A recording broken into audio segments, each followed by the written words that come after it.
TQQ di giornata: 1 Vaciglia, 2 Victoria Best, 3 Vara, 4 Viperina Spin, 5 Eurasia Tab, 6 Vento del Pino. Questa è la prima fila.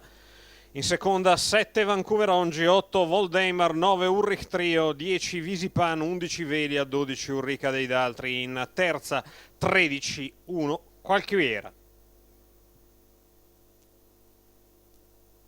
Deve prendere posto ancora Eurasia Tab, che è in terza fila e deve fare slalom, operazione che non riesce.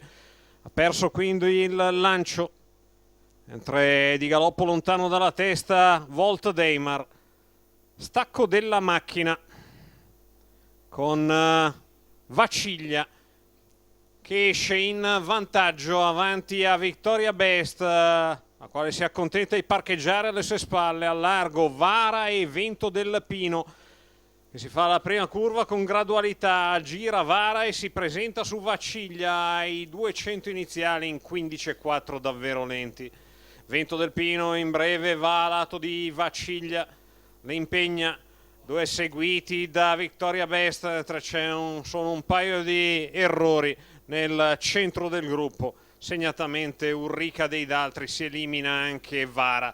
429,7 con Vento del Pino che fa match con Vaciglia a traguardo lontano, quell'altra resiste, rimane aggrappata ai birilli dietro ai due Victoria numero Best. 8 Volt Deimar squalificato. 44,4 i 600 metri iniziali. In terza posizione alla corda, quarto nell'insieme Vancouver Ongi. Precede un gruppo nettamente sgranato con uno Qualquiera avanti a Eurasia Tab, quindi Visipan almeno una cinquantina di metri lontana dalla testa, a 58,8 il giro iniziale, con Vento del Pino sempre proteso a lato di Vaciglia quando si chiude i 1000 di gara in 1,13,7.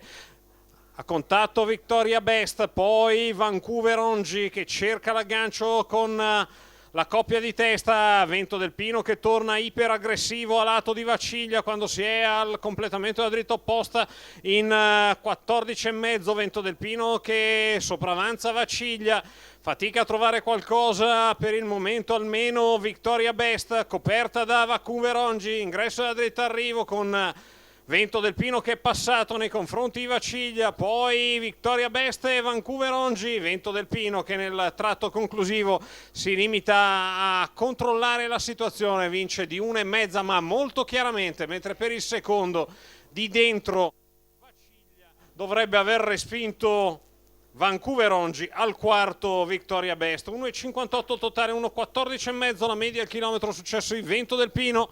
Roberto Vecchione per Holger Ehlert, i colori della scuderia Limitless, il numero 6 sul tabellone al primo posto. Andiamo a rivedere l'arrivo a 3 per il secondo. Di dentro Vaciglia cerca di resistere e vi riesce a Vancouver Ongi e Victoria Best, quindi 6-1-7-2 il più che probabile quartet. Per l'altra Q di serata invece a largo intervallo per il quinto posto